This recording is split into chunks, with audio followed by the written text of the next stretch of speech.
kabayan, welcome back to my channel. Sa video ito, ipapakita natin kung magkano nga ba ang kinita natin sa stock market last year. So kabayan, kumita tayo ng 3.7 million pesos last year. Yes kabayan, 3.7 million pesos ang kinita natin sa stock market last year. Paano nga ba tayo kumita ng ganito kalaki kabayan? So tignan natin, ano-ano nga ba yung mga naging winning trade at saka naging losing trade na din natin.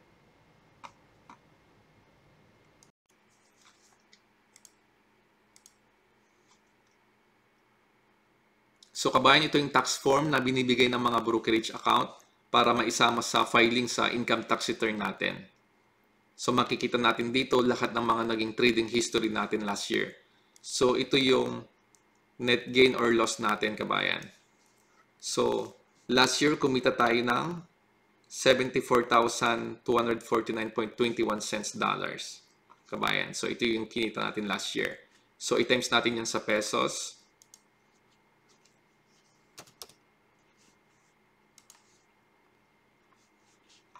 So 74,249 times 50. Gawin na lang natin 50 kabayan para mas madaling kwentahin. So 3.7 million pesos yung kinita natin last year kabayan.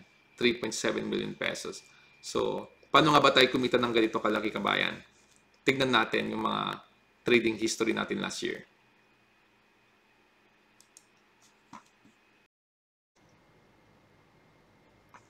So kabayan, dito sa part na to, ito yung mga gain or loss natin. Then dito naman sa part na to, ito yung mga stocks na trinade natin last year. Alphabetical na to kabayan. Then ito naman yung mga transaction dates natin. So tulad nung nasabi ko sa mga nakaraang vlog, nung nagkaroon ng pandemic last year, bumagsak karamihan sa mga stocks. So ano-ano nga ba yung mga magandang bilhin that time? So yung mga magandang bilhin that time is yung mga pharmaceutical stocks, yung mga biotech stocks, yung mga ganun na stocks kabayan.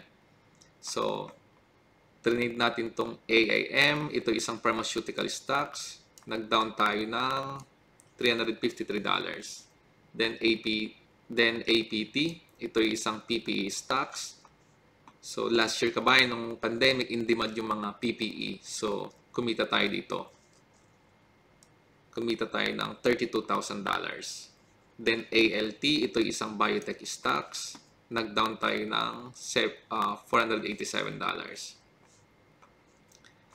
Then AMRS, ito isang MJ stocks. Nag-down tayo ng $3,800. Then APHA, another MJ stocks. Nag-down ulit tayo ng $16,000. Then Apple, nag-gain tayo ng $720. Then Aurora, ACB,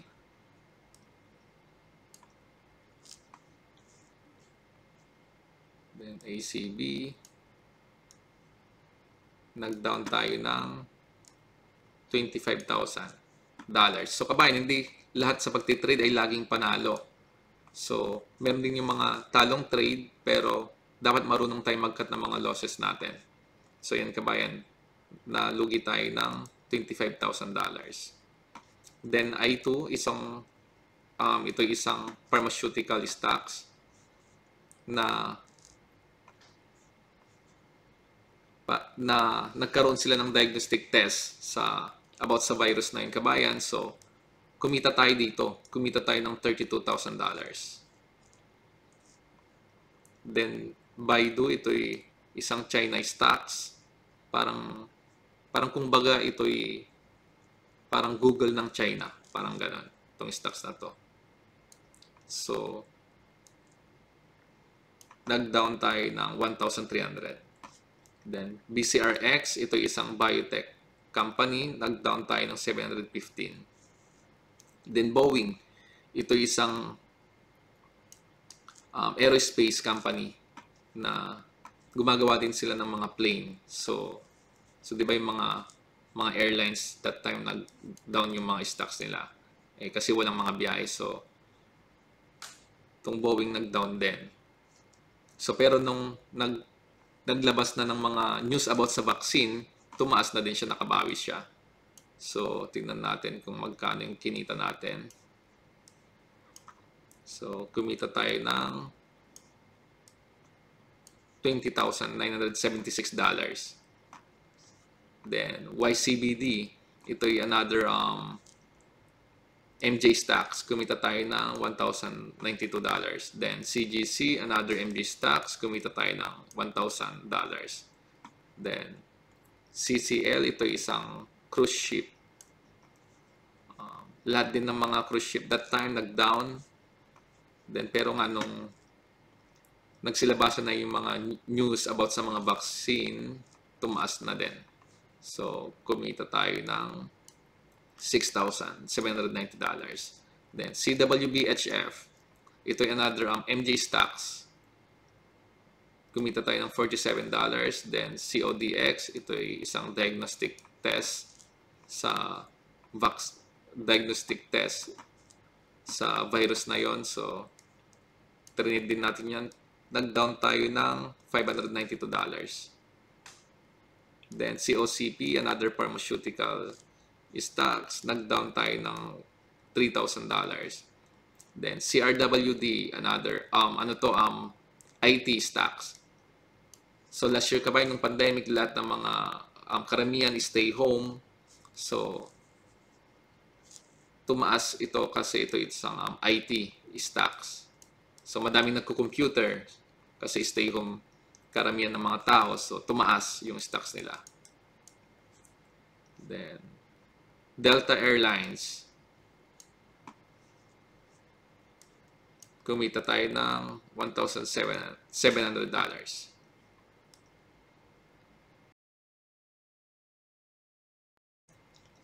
Then, GNUS, ito isang cartoon channel. Nag-down tayo ng 24,000. Then, Hertz, ito isang rental car. Nag-down tayo ng 14,000. Then, Hexo, another MJ stocks. Kumita tayo ng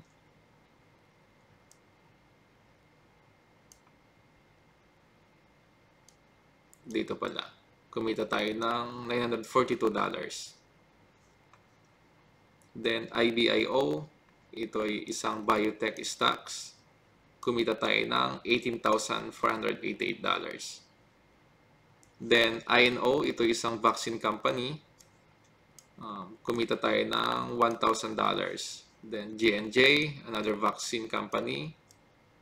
Nag-down tayo ng $95. Then, KNDI, ito isang electric car company. So, nag-down tayo ng napakalaki. $38,000. So, ba't ba tayo nag-down ng ganitong napakalaki? Dahil humiram ako ng margin money sa pagtitrade itong KNDI. Ano nga ba yung margin money? Ito yung ito yung pwedeng ipahiram sa'yo ng brokerage account mo. For example, 10K ang pera mo. So, paperaman ka ng brokerage account ng another 10K. So, magkakaroon ng total na 20K na pwede mong i-trade sa stocks. Pero pag ito'y bumaba, yung stocks mo ay bumaba, tong brokerage account mo, ibebenta nila tong shares mo. Kasi ayaw nilang malugi pati yung hiniram mo sa kanila. So, hindi mo na siya ma-hold. So, ganun ang nangyari kabayan. So, nung bumagsak itong KNDI, hindi ko na siya ma-hold. Kahit gusto kong i-hold, hindi ko siya ma-hold kasi ibebenta ng brokerage account yung mga shares. Yung shares ko sa KNDI. So, ganun ang nangyari. Kaya nag-down ako ng 38,000. Pero after few days, tumas din yung kabayan eh. Pero too late na. Then, mRNA, another vaccine company. Overall, kumita tayo ng $14,000. Then, MOMO, another China stocks. Nag-down tayo, kumita tayo ng $36. Then, NOVN, another pharmaceutical stocks. Nag-down tayo ng $4,000. Then, NVDA, another IT. Kumita tayo ng $8. Alright. So, Oxy, oil stocks naman to, kumita tayo ng $4,000. Then OGI, another MJ stocks, kumita tayo ng $3,000. RHP, real estate naman to, kumita tayo ng 13,000. Then Southwest Airlines, LUB, ticker symbol, kumita tayo ng 4,000. Then SNDL, another MJ stocks. So malaki kinita natin dyan, 30,000. Kung makikita nyo yung mga trading history ko, napakadami yung natin, yung MJ stocks natin. Kasi that time, yung pag-consume dito, tumaas kasi nga stay home. So, yun, tumaas yung mga stocks ng SNDL. Yung mga MJ stocks, kasama na itong SNDL. Then Tesla, electric cars, tumaas ng, nag-gain tayo ng $473. Then Telray, another MJ stocks, nag-down tayo ng 196. Then TCOM, Tcom, nag-down tayo ng $82. Ito isang parang travel stocks ng China stocks. Then UAL Airlines, United Airlines, nag-gain tayo ng $3,624. So ito na yung mga natin, yung kasi biglang down sila that time, so binili natin kasi magbaback up din. So ganun ang nangyari, kaya tayo kumita ng $3,600. Then Yushin, ito isang China stocks, parang to parang yung mga nagbebenta sila ng mga used cars. So yun, kumita tayo ng, nag-down tayo ng $188. Then VIR, another biotech company, so nag-down tayo ng $19. Space, another aerospace company, nag-down tayo ng $6,000. Then Zoom, pharmaceutical company to, about sa mga animals naman. So kumita tayo ng $15,000. So overall, yung gain natin is kumita tayo ng 74,000. So 74K sa pagtitrade.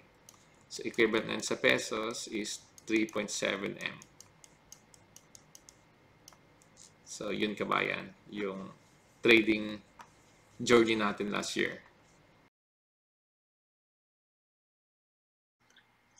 So kabayan, nandito tayo ngayon sa trading account ko. Ito yung Think or Swim na trading platform ng TD Ameritrade. So dito natin pinag-aralan yung mga chart na binibili natin. So ngayon dito makikita nyo, ito yung chart ng AMC. So tignan natin yung daily chart kasi asa 1 minute chart tayo. So ito kabayan, so imagine yung kabayan nung January or February asa $2 lang siya nagtitrade. Yun nga yung pinakamababa niya, 1.91 this year. So nung January $2, kung sakaling may 2,000 kayo that time, then nung nag-short squeeze dito na part, tumaas siya ng hanggang $72. So imagine nyo kabayan yung 2,000 nyo, kung naibenta nyo dito is meron na dapat kayong 70,000. So anyway kabayan, sa mga next na vlog ko siguro, itatopic natin kung paano ba mag-trade, kung paano ba magbasa ng chart, kung ano ba yung mga buy at saka exit strategy natin, kung ano ba yung mga breakout at saka support resistance ng mga bawat chart. So napaka-importante yun kabayan para mas malaki yung chance natin na kumita. So anyway kabayan, pupunta tayo naman ngayon doon sa account ko kung magkano na nga ba yung kinikita natin this year, yung year to date na kita natin. So punta na natin ngayon. So makikita nyo dito yung overall profit year to date is umaabot na ng $85,813. So magkano na yun sa peso kabayan? I-times natin yung sa peso kabayan. So 85,813 times, gawin na lang natin 50 yung palitan. So this year kabayan, umaabot na ng 4.2 million pesos yung kita natin kung i-convert mo sa pesos. And then last year, kumita tayo ng 3.7 million. Then this year, year to date, kumikita na tayo ng 4.2 million pesos. So, yun kabayan. Makikita nyo din dito kabayan, yung available dollars ko is sa 62 na lang kasi nga binenta ko na yung, pinull out ko na yung perang ito, yung 85,000, pinunta ko na sa mga ibang account at saka sa cryptocurrency na account ko din kabayan. At saka pinangbayad na din natin sa mga tax kasi malaki din yung tax dito kabayan.